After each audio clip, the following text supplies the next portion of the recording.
In today's Your Healthy Family, UCHealth has a COVID-19 project going on that aims to learn more about people who are hospitalized with coronavirus, how they're affected long term, how UCHealth can improve their care, and making sure future doctors are connected to patients in safe and meaningful ways. During the rise of COVID-19, unfortunately, all our students had to be taken out of their clinical environments. So the project is called the COVID Discharge Project, and it entails students calling patients who have been hospitalized with COVID-19 and just asking them about their experiences. Our project follows the sickest COVID patients in the Colorado Springs community, those that required hospitalization, and it attracts a wide database of information about their disease process and their recovery after discharge. The idea formed during meetings with the School of Medicine as we were trying to figure out how to involve the students in the pandemic. The goal of the project is to understand what patients who have been hospitalized with COVID-19 have gone through.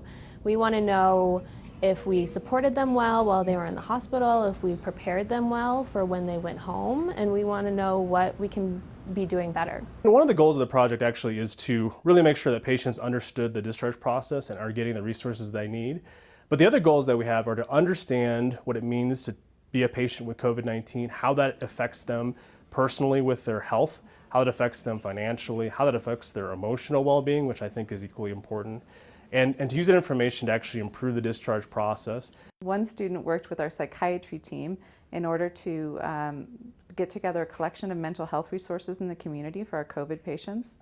Another student is working on compliance in the inpatient setting with blood thinners in order to prevent blood clots. And just this week, another student began brainstorming ideas on how we could start an inpatient COVID support group using tablets in hospital rooms in order to combat that isolation and loneliness that happens during hospitalization. One of the themes that was coming out of our interactions with the students was a sense of renewed passion for life, but also a sense of gratitude for their caregivers. And I think sharing that gratitude with the teams that work specifically with that patient, I think are very important for the well-being of the caregivers as well. This project is important because we're really at a pivotal moment of listening to our patients who have had COVID-19, listening to the experiences that they've had and trying to understand what we as health care providers are doing well and what we can improve on. So it's data and the information from projects like this is really going to shape how we treat and approach COVID-19 in the future. Next week, we're going to introduce you to a Colorado Springs patient. We'll have his COVID story and how he was involved and is involved in this project. For Your Healthy Family, I'm Ira Cronin.